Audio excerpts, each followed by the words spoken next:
Real estate commissions. How do they work? How do agents get paid? Hi there, my name is Mindy Jensen, and I'm the host of the BiggerPockets Money Podcast and a licensed real estate agent in Colorado.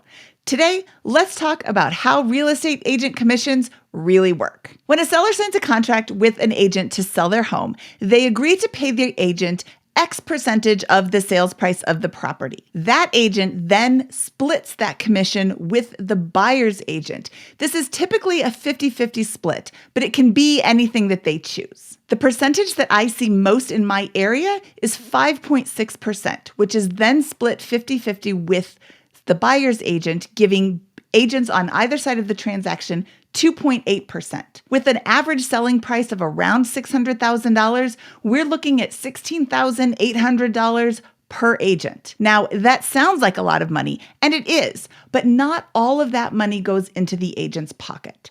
This is gross, which means Uncle Sam hasn't yet stuck his hand in my pocket. I still have to pay taxes on that.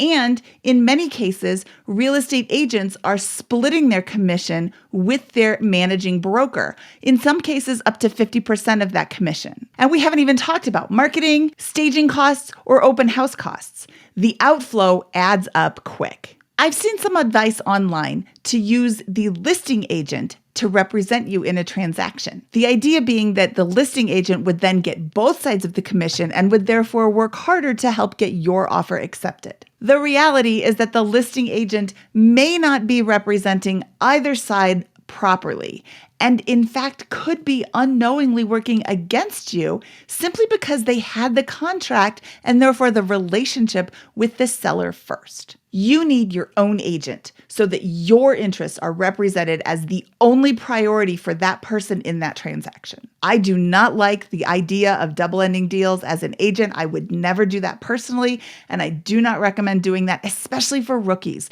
You need somebody who has done this before and can walk you through it with no other side obligations in that transaction. You want somebody who's looking out for you. I want somebody looking out for you too. There's this misconception that the buyer's agent is free.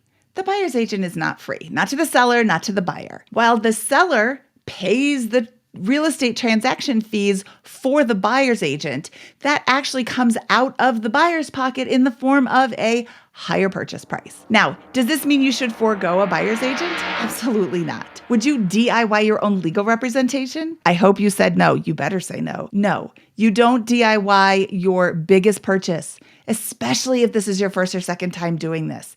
There's a lot of stuff that goes into a real estate transaction, and you need somebody walking you through every step of the way to make sure you're not making a mistake.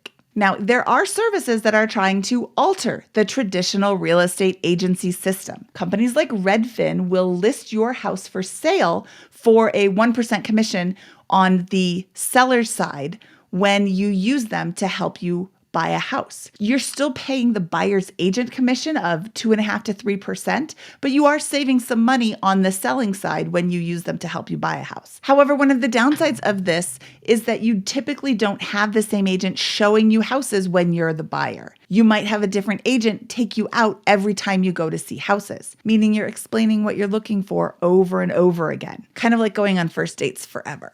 As a rookie investor, you need an experienced real estate agent to help walk you through the process. And while that agent will be compensated for the work that they do, this should not be your primary concern. You should be concerned with getting a great agent who can help you find a great property and walk you through a smooth transaction. Don't forget to like this video and subscribe to our channel for more real estate advice. This is Mindy Jensen signing off.